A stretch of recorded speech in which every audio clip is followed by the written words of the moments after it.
Hello guys, आज हम discuss करेंगे आपके साथ न्यूटन का सेकंड लॉ ऑफ मोशन। अब हम उसे पढ़ने से पहले हम समझेंगे आपका मोमेंटम। व्हाट इज मोमेंटम है, what is momentum. So guys देखिए मोमेंटम क्या है। मोमेंटम को समझते हैं। Momentum of a body is defined as the product of its mass and velocity. SI unit of momentum is kilogram metre per second. ठीक है, momentum को कैसे डिफाइन कर सकते हैं। अब हम जरा थोड़े से एग्जांपल्स पे आते हैं अपने, ये समझते हैं। अगर एक ट्रक है, ये आपका एक ट्रक मान लिया मैंने, ठीक है, ये एक ट्रक है आपका, वो आपकी लो स्पीड में तो 5 मीटर पर सेकेंड के हिसाब से ये कर रहा है और ये चल रहा है, और यहाँ पे कोई पर्सन स्टैंडिंग है, वो किल करता है उसे, मतलब वो उसे मार देता है। बिकॉज ऑफ इट्स वो उसे कैसे कुछ लेगा, बिकॉज ऑफ इट्स, क्योंकि उसके पास जो मास है ट्रक का वो बहुत हैवी है।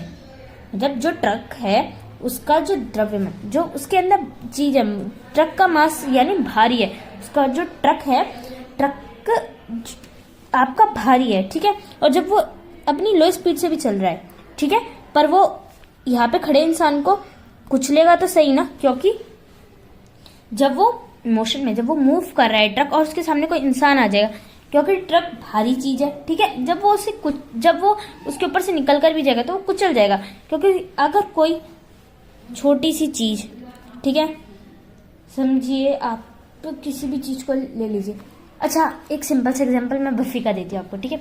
बर्फी है, ठीक है, नॉर्मल जो होती है खोए वाली, अगर आप उसे ऐसे करके अपने हाथ से दबा दोगे तो वो पिचक जाती है ना, क्योंकि आपका हाथ भारी होता है, ठीक है, और उस बर्फी का वजन हल्का होता है। जब आप उसे ऐसे कर दोगे तो वो पिचक जाती है ना। तो सेम इसी तरीके से अब जब ट्रक है, ट्रक जब जाएगा और यहाँ पे कोई पर्सन खड़ा होगा तो वो टकराएगा उससे, तो वो उसे वो कुचल देगा, है ना, ठीक है। अब आप समझिए, ठीक है, इम्पैक्ट ऑफ मोशन। अब समझिए, वी ऑब्जर्व दैट, अगर हम किसी चीज को ऑब्जर्व करते हैं, अब हम ऑब्जर्व कर रहे हैं, हम पढ़ रहे हैं मोमेंटम, है ना। अब जब मोमेंटम को समझने के लिए आपको थोड़ा सा बैक में जाना पड़ेगा, ठीक है।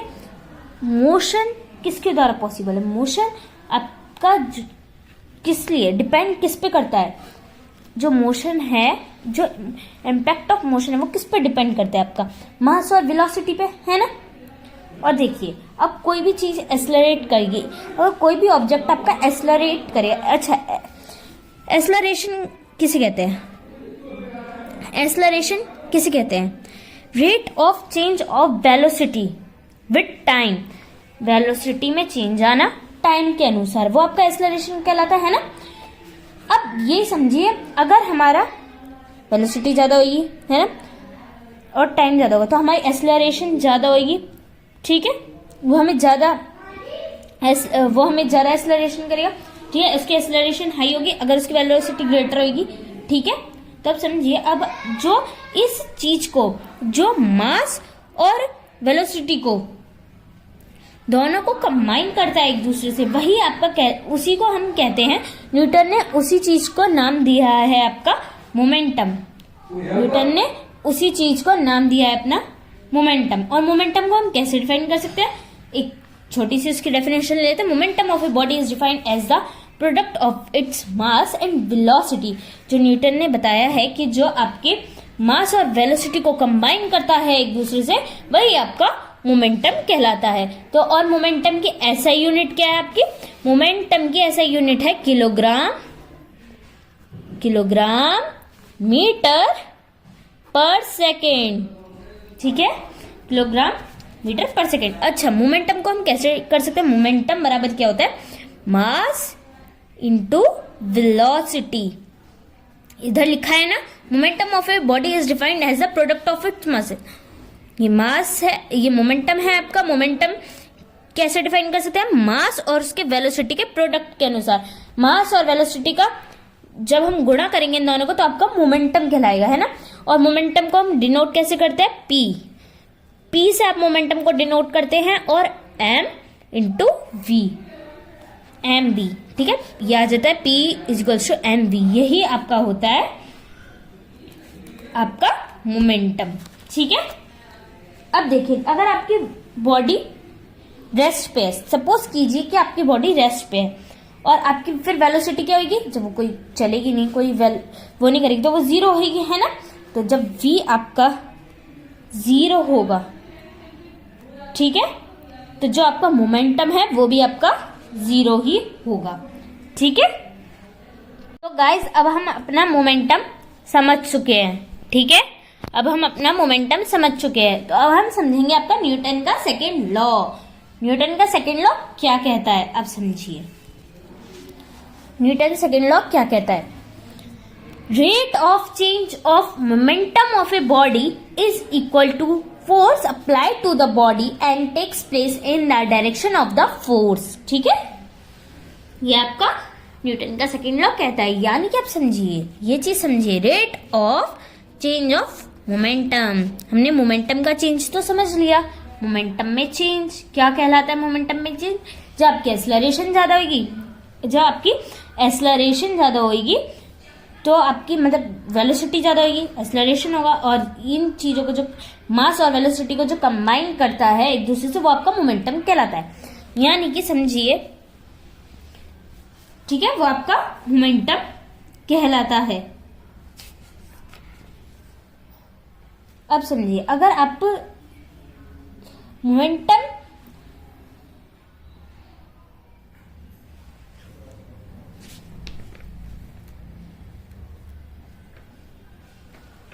ठीक है, अभी हम इसे ना एक बार एग्जांपल से नहीं समझेंगे, पर हम पहले इसे समझेंगे। चेंज ऑफ मोमेंटम, आपको मोमेंटम का चेंज तो समझ आ गया बिल्कुल अच्छी तरीके से। जब आपका मोमेंटम का चेंज जब होता है वो अपने रेट के अनुसार होगा, is equal to force applied to the body and takes place in the direction of the force. देखिए, यानी कि इसको हम इस तरीके से भी लिख सकते हैं, change in momentum, change in momentum, ठीक है, अपॉन टाइम, और यहां पे आ जाएगा आपका प्रोपोर्शनल का साइन, और इधर आ जाएगा आपका फोर्स अप्लाई। आपको समझ आ रहा है ये? हमने यहां से फोर्स को अप्लाई किया, यहाँ पे आपका मोमेंटम, चेंज इन मोमेंटम हुआ, और अपॉन टाइम आया आपका, ठीक है। जरा मैं आपको ना इसे थोड़ा सा ना पहले इसकी ना डेरिवेशन जो है हम इसको डिराइव कर भी दिखाएंगे। आप सब लोग कहते हैं कि हमारी मैम ने तो ये लिखवाया, तो ये कैसे डिराइव हुआ हम इसे समझाएंगे, ठीक है। देखिए, हमें क्या बताया था, फोर्स अप्लाइड, है ना, प्रोपोर्शनल आपका यहाँ पे आएगा change in momentum,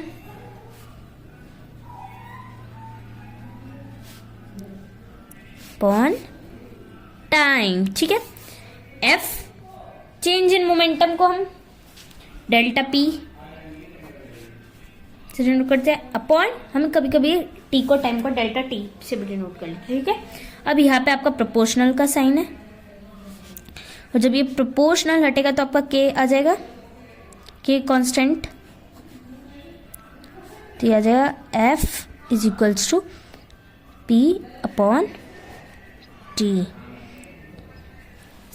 so guys, अब आप समझिए, आपका ये आ गया। अब इसी से हम आपका F is equals to m a derive कर दिखाएंगे, F is equals to m a derive कर दिखाएंगे। तो अब ये कैसे होगा, P यानी चेंज इन मोमेंटम है ना, और इसका मतलब क्या होता है, आपकी इनिशियल वेलोसिटी,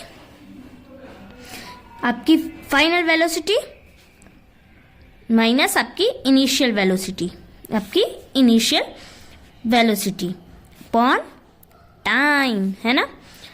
तो अब देखिए, F आ जाएगा इधर से, यानी m v minus m u upon time.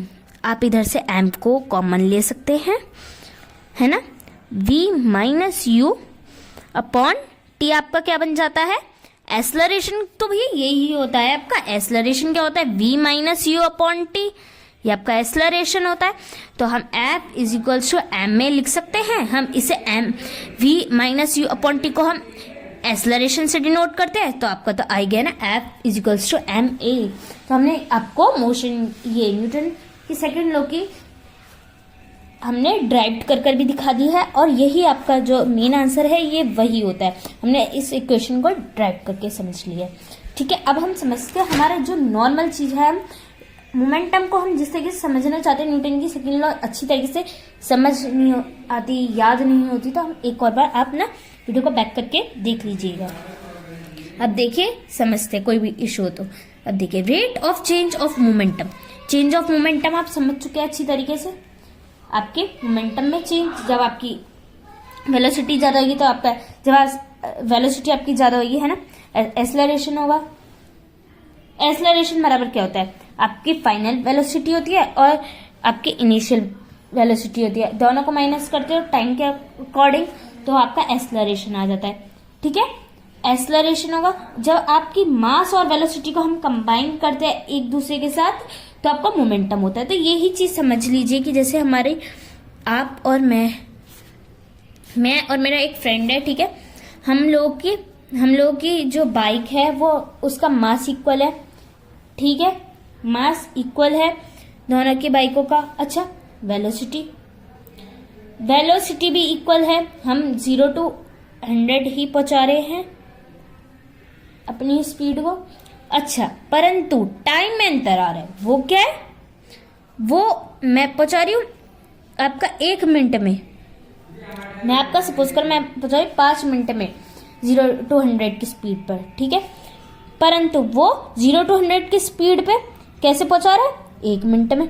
तो आ गया ना, हम दोनों की उसमें चेंज आ गया। परंतु रेट का मतलब है टाइम। हमारे मोमेंटम में चेंज तो आ रहा है परंतु टाइम के अनुसार। ठीक है, is equal to force applied to the body.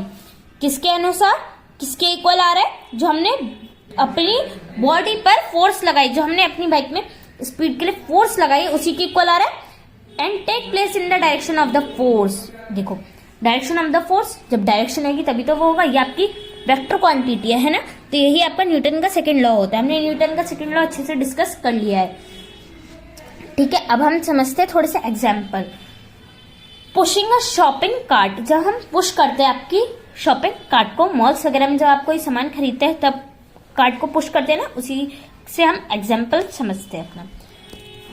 Pushing an empty shopping cart is easier than pushing a loaded shopping cart. आप खाली किसी बग्गी को समझो, ठीक है, अब आप खाली किसी चीज को मूव कर रहे हो, ठीक है, तो आपको आसान पड़ता है। देखिए, जब आप पैदल जा रहे हो स्कूल, तो अगर आपके बैग में सिर्फ 1 कॉपी होगी तो आपको चलने में आसानी होगी। अगर आपके बैग में 4 या 5 कॉपी होगी तो आपको लोड पड़ेगा, आपको टाइम लगेगा, आप चल थोड़ी धीरे धीरे पाओगे, है ना, क्योंकि आपके बैग में वजन ज्यादा होगा, है ना। Pushing an empty shopping cart is easier than pushing a loading shopping cart because of its, किसके अनुसार, बिकॉज किसके अनुसार, relation between the mass of the object के मास के अनुसार। देखिए, पहले हमने एग्जाम्पल के लिया था, भी हमने वो वाला लिया था ना कि हमारे बैग में 1 बुक है और 4 बुक है। देखिए, जब 1 बुक होगी तो मास कम होगा और 4 बुक होगी तो मास ज्यादा होगा बैग के अंदर, है ना। The force applied to it, जब हमने फोर्स लगाई, जब हम चलकर जा रहे हैं, हमने 1 बुक में तो हम आराम से जल्दी चले गए, और जब हमने 4-5 बुक रख ली तो जब हम गए तो हमें थोड़ी टाइम लगा, क्योंकि वजन ज्यादा होगा तो हमें चलने में दिक्कत होगी, हम फोर्स ज्यादा लगा रहे हैं, है ना, आगे की तरफ। एंड द एक्सेलरेशन प्रोड्यूस्ड, और एक्सेलरेशन प्रोड्यूस है since mass has inversely relationship with acceleration. जो मास है वो आपका इनवर्सली रिलेशनशिप में है एक्सेलरेशन के। The loaded cart tends to move at a slower pace than the empty cart. ठीक है, वो लोडेड कार्ट मूव कर रहा है, tends to move at a slower pace than the empty cart. ठीक है, अब देखिए नेक्स्ट एग्जांपल है आपका 2 people वॉकिंग टुगेदर। 2 लोग साथ में चल रहे हैं, तो consider 2 people walking together having different masses. ठीक है, 2 people जो साथ में चल रहे हैं उनके मास अलग अलग है, ठीक है, अलग अलग मास के अनुसार। Due to the inverse relationship between mass and acceleration, the person having less mass tends to move faster. जब इंसान के पास कम मास होगा तभी तो वो जल्दी जल्दी दौड़ पाए। अच्छा, अभी कभी आपने देखा होगा जो मोटे लोग होते हैं, है ना, वो तुम लोग कहते हो कि अरे ये तो मोटा है, ये तो धीरे धीरे चलकर आ रहा है ना। और जो पतला इंसान होता है वो जल्दी से चला आता है ना। ठीक है, द पर्सन हैविंग लेस मास, जब पर्सन के अंदर लेस मास होगा, जब कम मास होगा तो उसकी बॉडी जल्दी आएगी, जल्दी वर्किंग में आएगी, मतलब जल्दी आ जाएगी। ठीक है, और जब उसके पास ज्यादा मास होगा तब वो धीरे धीरे आएगी, है ना। तो यही है आपका। तो हमने समझ लिया न्यूटन का सेकंड लॉ और आपका मोमेंटम भी। पहले हमने डिस्कस किया था momentum, because of its momentum की बात आपकी न्यूटन की सेकंड लॉ में आ रही थी। ठीक है, तो हमने समझ लिया मोमेंटम आज, और न्यूटन का सेकंड लॉ हमने कंप्लीट कर लिया। न्यूटन का सेकंड लॉ था क्या हमारा, rate of change of momentum of a body is equal to force applied to the body and take place in the direction of the force। ठीक है, so guys आज की वीडियो में बस इतना ही। अब मिलेंगे हम आपके साथ नेक्स्ट वीडियो में। Bye bye.